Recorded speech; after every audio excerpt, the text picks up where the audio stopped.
This is a response to PP Simmons' video, Evo takes another hard fall, slammed again, Tiktaalik not a transitionary fossil. Well, Carl, just when I thought you'd given up on smearing science with the vile filth that's continually being disgorged by that pasty organ that passes for your brain, you've surprised me by puking up 2 fine new examples of creationist mental manure in short succession. I dealt with your somewhat unconventional ideas regarding the nature of science in Holy Hallucinations 26, but it appears that I was a little too gentle with you on that occasion because you seem to have been able to sit down a lot earlier than I expected to produce this new video, in which you offer us your profound insights into the paleontological significance of Tiktaalik. As luck would have it, Carl, I recently finished reading You're in a Fish by Neil Shubin, the co-discoverer of this particular fossil. This quite stunning coincidence almost had me thinking that it had been deliberately orchestrated by some kind of omniscient and omnipotent yet empirically elusive celestial agency. So if that does happen to be the case, Carl, I can only assume that you've been a naughty, naughty boy, and that the said agency brought about this state of affairs to afford me the opportunity to ram Professor Shubin's book roughly up your arse. Sideways. So let's get on to the matter in hand and take a look at what you had to say, and while we watch the first clip, Carl, might I suggest you drop your strides, bend over and get ready to take your divine punishment like a man. According to an intriguing article from Creation Ministries International, tracts of footprints found in a quarry in Poland have turned the evolutionary world upside down. For years, there has been a neat evolutionary story, CMI says, about how fish evolved 4 legs and came out of the ocean onto the land. The first thing I did after I saw your video, Carl, was something that appears to be anathema to you, and that's a little research. It appears that you've based your latest 3-minute and 49-second offering of digital diarrhea solely on a single article by a gentleman named Walker. While superficially it seems that Dr. Wanker's PhD in mechanical engineering doesn't really qualify him as an authority in the areas of paleontology and evolutionary biology, it turns out that he does hold a bachelor's in earth science. This means that Dr. Wanker can't claim ignorance as an excuse, and so, having suffered through reading his article, I can only conclude that he's either the dumbest fuck to ever earn a degree, or the biggest liar to emerge from the creationist camp since Kent Hovind pulled out his biro and started filling in his first tax return. In either case, of course, this didn't stop you from wolfing down this festering intellectual turd as if it were the last donut at a cops convention, and then spewing it back up all over YouTube in your own inimitable style. And as for the neat evolutionary story with regard to the origins of tetrapods, I presume that this is the same story that is part of perhaps the most empirically supported theoretical edifice in all of science and the cornerstone of modern biology. You know, the same theory that you and your fellow lying fuckers disparage at every opportunity because it not only demonstrates that your cherished fables are based in imagination and not fact, but also because it interferes with your ability to cling to the notion that humans are somehow better than animals, despite your own behavior doing nothing other than demonstrate that your own place in nature is somewhere between a tapeworm and a pubic louse. So we'll get back to those Polish footprints later, but for now let's get on and see why you and Dr. Wanker have a problem with physical evidence in general and Tiktaalik specifically. Probably the most famous fossil in this sea-to-land icon of evolution is Tiktaalik rosei, a fish with fins that was claimed to have had features intermediate between fish and tetrapods. Creationists consistently rejected the evolutionary spin put on the fossil and showed that it had nothing to do with the alleged sea-to-land transition. Tiktaalik has been extensively studied by the world's most highly trained and respected paleontologists and anatomists, who have dedicated lifetimes to become leading experts in these fields. These experts have published their results in the world's most prestigious scientific journal, and their work has therefore been thoroughly vetted by passing the critical review of their peers. From this we know that Tiktaalik was an animal that was in the process of transitioning from an aquatic to a terrestrial lifestyle because it possessed some of the characteristics of fish, some of tetrapods, and some intermediate between the two. On the fish side, it had webbed fins, scales and gills, while numerous skeletal features such as the combination of a humerus, tibia and fibula with radiating fish-like digits in the forelimbs, the size and placement of the spiracles or ear notches and the dimensions of the higher mandibula in the skull are clearly intermediate between their counterparts in fish and early tetrapods. On the tetrapod side, Tiktaalik had eyes placed atop a flat head, lungs, ribs, an articulating neck and a pectoral girdle that wasn't attached to its head, features that are never found in fish but are common to most tetrapods. It's interesting then, Carl, that while pointing out that creationists rejected the evolutionary spin put on the fossil, you also claimed that this miserable collection of incompetent and dishonest buffoons showed that it had nothing to do with the sea-land transition. As far as I'm aware, creationists have done no such thing. As an example, let's take Jonathan Sarfati's article for Creation Ministries International on the subject of Tiktaalik. It seems he has a PhD in physical chemistry, which apparently eminently qualifies him to reject the essentially unanimous opinion of the world's paleontological community, but unfortunately all his article essentially amounts to is a series of outrageously dishonest quote mines and quite stupendously inaccurate representations of the mechanics of evolution and the nature of transitional forms. In this particular digital shitstream, Dr. Farty does nothing to discredit Tiktaalik's mixture of fish and tetrapod characters, and instead tries to muddy the waters by working on the simplistic and probably intentionally misleading assumption that the fossil record represents a lineage of direct descent rather than a phylogeny of both closely and distantly related cousins, and by discounting the well-established concept of evolutionary stasis. To illustrate the point, let's take a look at how Shubin, Deschler and Jenkins describe the articulation of Tiktaalik's humerus in their landmark Nature paper. The simultaneous apposition of the reversed concavo-convex geometries of the anterior and posterior parts of the articulation represents a close-packed, almost stable joint position. Additionally, stability would be contributed through the action of the transcoracoid musculature. Now, let's compare this with what Dr. Farty had to say about that particular part of the anatomy. Indeed, Tiktaalik's fin was not connected to the main skeleton, so could not have supported its weight on land. The discoverers claimed that this could have helped to prop up the body as the fish moved along a water bottom, but evolutionists had similar high hopes for the coelacanth fin. Notice the complete lack of technically descriptive detail, the failure to even attempt to provide an argument to support the bold assertion, and the substitution of said argument with a pathetically transparent guilt by association logical fallacy. Anyone with any kind of background in science will immediately recognize Farty's language as that of either a rank amateur or sophist that could only be convincing to someone who's either been extensively indoctrinated or is recovering from a particularly nasty cerebral embolism. You know, Carl, someone like you. So while this might count as showing to you, to anyone with an ability to sustain an even vaguely coherent thought process, in reality it's merely reminiscent of a retard standing up and either proclaiming, "No, it's not," to every statement of fact, or settling for shouting nothing but, "It's a fish," in lieu of argumentation, while fully expecting to be taken seriously. Rejecting something outright without specifying precisely why, Carl, doesn't constitute an argument because it's so easy that any subnormal fuckwit can do it. For example, if I wanted to, I could quite happily make myself look like a complete tit by claiming that Barack Obama is not a US citizen, whilst providing not one shred of evidence or even a cogent argument to support it. Of course, that wouldn't mean I was right, just that I was a complete and utter twat and quite possibly the dumbest fuck on the planet. Richard Dawkins, in his latest book, The Greatest Show on Earth, claims Tiktaalik is the perfect missing link. Perfect because it almost exactly splits the difference between fish and amphibian, and perfect because it is missing no longer, Dawkins says. But now this footprint evidence from Poland consigns Tiktaalik and all its companion fossils onto the garbage heap. Unfortunately, despite your most fervent desires, Carl, as we'll see later, the footprint evidence does nothing of the kind.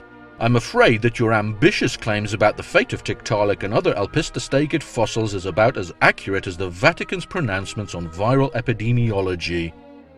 It is unfortunate that Dawkins used the outdated layman's term missing link because it leaves the impression that paleontologists claim that transitional fossils are de facto direct ancestors of either other fossilized life forms or of extant species. It's exactly this fallacious misconception that pompous asshats like Jonathan Farty and the collection of other CMI numbnuts he cites in his so-called article use as the basis for their ludicrously simple-minded arguments. In reality, paleontologists take pains to point out that such fossils are much more likely to have been cousins, side shoots in the tree of life, but nevertheless most likely reasonable representations of the actual common ancestors of the major evolutionary lineages. That's because the only way to be 100% certain of any given phylogeny is to watch and track every single birth along the lineage, and while this might be the only kind of evidence that the most delusional of creationists would accept, and even then quite frankly I'm not convinced they would, anyone even vaguely in tune with the concept of reality will realize that that's not going to happen. So despite what you say, Carl, Tiktaalik remains a transitional fossil because it was never purported to be the basal ancestor of the tetrapod lineage, but because it bears a distinct mosaic of characters of both fish and tetrapods as well as several intermediate features, and as a result represents a reasonable approximation of that ancestor. This very fact is wonderfully illustrated by the following passage from Neil Shubin's book Your Inner Fish, where he describes what happened when he took a cast of Tiktaalik to his son's kindergarten class and asked them what they thought it was. Hands shot up. The first kid said it was a crocodile or an alligator. When queried why, he said that like a crocodile or lizard it had a flat head with eyes on top. Big teeth, too. Other children started to voice their dissent. Choosing the raised hand from one of the kids, I heard, No, it isn't a crocodile, it is a fish, because it has scales and fins." Yet another child shouted, "Maybe it is both." Tiktaalik's message is so straightforward even preschoolers can see it. And that's exactly the point, Carl. The significance of Tiktaalik is blindingly obvious to even a 5-year-old, and yet escapes the attention of grown men and women suffering from that tragic case of profound mental retardation known as creationism. I fervently hope that one day both you and the poor people whose minds you're poisoning with your delusions will just grow up. Creation International claims that it has now been demonstrated in a strong case that these supposed evolutionary links were in reality four-legged animals that resembled large lizards. I was in two minds as to whether to include this clip because the point I wanted to make might seem a little trivial. In the end, I decided to use it though, Carl, because it's a wonderful demonstration of exactly how big a bunch of dim-witted bell-ends Tazwanker you and your snivelling toadies at the PP Simmons channel truly are. And that's because the original Nature paper, which you quite evidently didn't bother to read before you opened up the spigot of this particular sewer, doesn't mention reptiles at all and in fact uses a generic representation of the early amphibian tetrapods Ichthyostega and Acanthostega. In case you didn't know what the rest of us learnt in 3rd grade, Carl, lizards are reptiles, not amphibians, which may not matter much to you, but I can assure you matters considerably to the animals concerned, which is why it is exceedingly rare to come across a frog trying to fuck an alligator.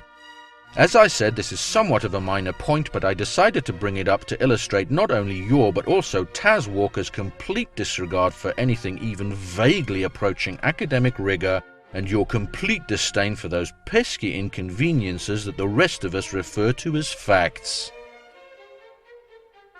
If four-legged animals existed 18 million years earlier, then Tiktaalik can't be the transitional fossil it has been claimed to be. Tiktaalik has suddenly been demoted to an evolutionary dead end, along with all the other fossils connected with it. In other words, all those neat evolutionary diagrams that vividly displayed the transition from fish to four-footed animal ancestor now need to be disposed of. So now we're getting down to the heart of the matter, so let's get this over with. Firstly, despite your deluded and uninformed assertions, Tiktaalik is very much still a transitional fossil for the reasons I gave earlier. However, if, as I strongly suspect, what you are trying to say is that Tiktaalik cannot be the direct common ancestor of extant tetrapods, then surprisingly you'd be right. But since no credible paleontologist or evolutionary biologist has ever claimed it was, then your point is somewhat moot, isn't it? At the risk of repeating myself, these species have never been purported to be our direct ancestors, but rather representative cousins of those ancestors. Using the diagram you yourself showed, anyone who cares to can clearly see that all of these species are not placed in a line of direct descent, but rather as offshoots of it.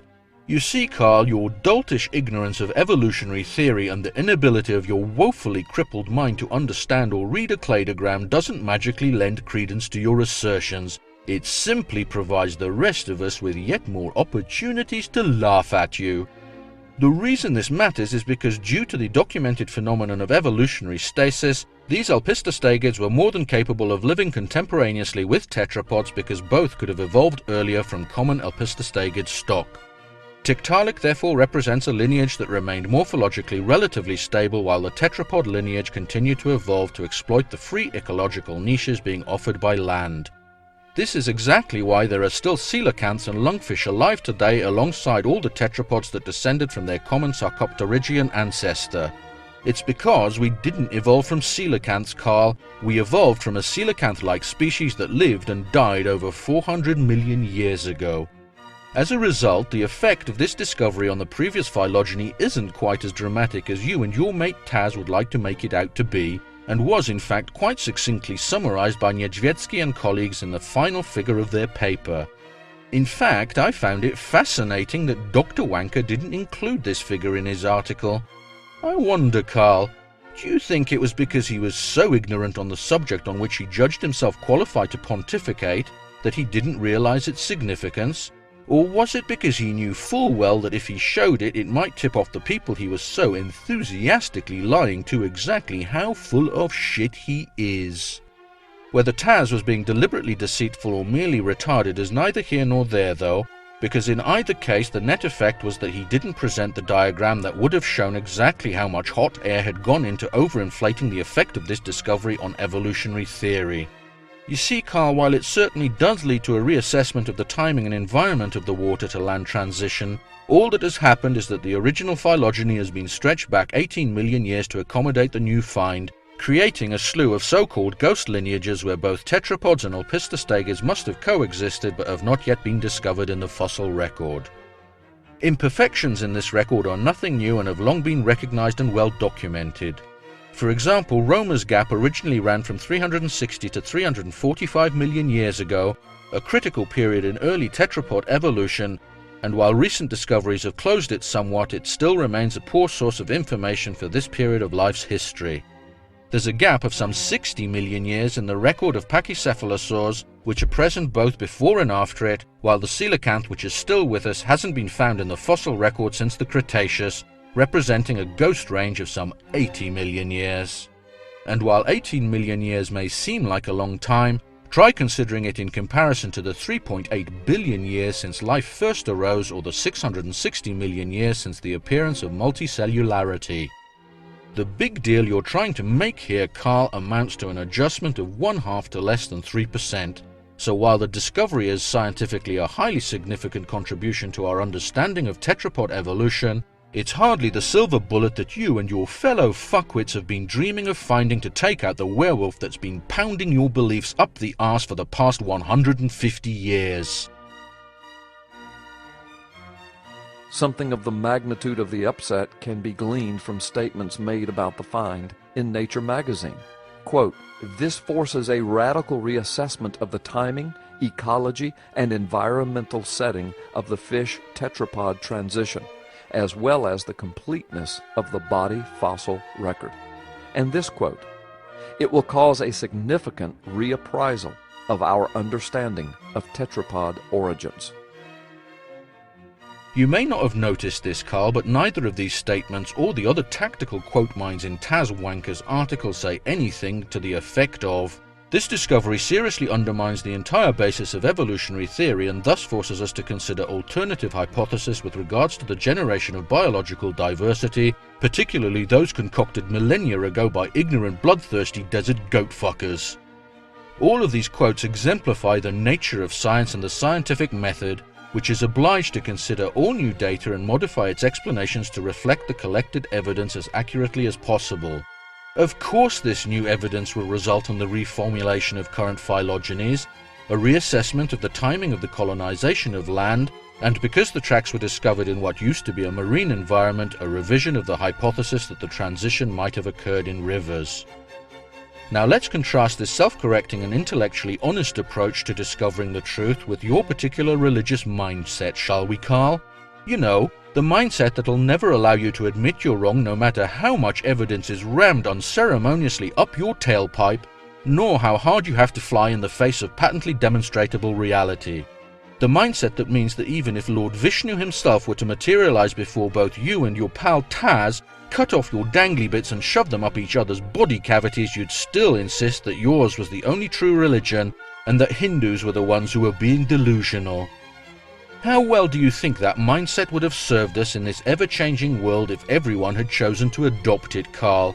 Could it be that we'd still be sitting around our darkened hovels, dining on roast witch, debating how many feathers are on an angel's wing, and discussing who was going to be the next guest on the Torture the Heretic show? All in all, I'm glad that ignorant fuckers like you didn't get your way, and grateful to those in the past who chose discovery and enlightenment over dogma and superstition. You see, Carl, the kinds of statements you and Taz quoted are indicative of the strength of science, and not some kind of fatal weakness that you seem to think you're dramatically exposing. Of course, you at least have some excuse for peddling this particular line of nonsensical bullshit, because you are, after all, an ignorant asshat who doesn't know the difference between his pyloric and his highly dilated anal sphincter. Dr. Wanker, on the other hand, has at least allegedly a scientific background, and so for him to use these perfectly legitimate statements to sleazily smear genuine science with his putrid misrepresentations proves just one thing, and that's exactly how big a lying shitbag he is. But then again, he is a creationist, so unlike the Polish trackways, that shouldn't come as much of a surprise. Those scientists who have dedicated their lives and careers to the standard fish-to-beast story will not be very enthused by the implications of the latest find. They will be reluctant to change, especially since they have nothing to replace it with, CMI says. Jesus fucking H. Christ, Carl. The thing that amazes me about your videos is that just when one thinks you've plunged to the very limits of human mental retardation, you somehow manage to find a way to push the envelope just a little further. In this case, you and Taz have managed to reach the intellectual level of an amoeba, and not a particularly bright one at that. In response to this particular festering turd, I'd simply ask one question. Who the fuck exactly do you think discovered these tracks and published them in one of the world's most respected journals? I think you'll find it was none other than those scientists who've dedicated their lives and careers to the standard fish-to-beast story. Does this really seem like the action of people who'd be so crushed by the implications of this new evidence? If they were really that concerned, Carl, wouldn't it have made more sense to suppress it? After all, that's an accusation that many of your fellow fucktards make on a regular basis, and which you and Taz have done a fine job of demonstrating is simply yet another pile of steaming creationist crap. I myself can't imagine the magnitude of the neural dysfunction that would allow any human being to make this kind of patently ludicrous pronouncement and do it in all seriousness. This assertion, or more to the point, the fact that neither you or Taz seem to realize how utterly and unambiguously self-poning it is, really does highlight the toxic nature of your particular flavor of belief, Carl, because its poison cripples minds to the point where reality and fantasy, sanity and psychosis, and truth and delusion become indistinguishable. For your information, you sad and pathetic little man, surprises such as these are the lifeblood of working scientists. They provide new challenges, new opportunities for discovery, and new questions to be asked and answered. In this particular case, a new span of 18 million years and a new environmental milieu to explore, I'm sure has paleontologists everywhere champing at the bit to get into the field and uncover what I'm sure are going to be some particularly spectacular new fossil finds. That's because, unlike you, Carl, these people aren't happy to settle for the warmth of the comfort blanket provided by the certainty of dogmatic beliefs whose accuracy isn't important, but instead are driven with the desire to explore the vistas of the unknown, to uncover the truth about nature, and by the thrill of discovery.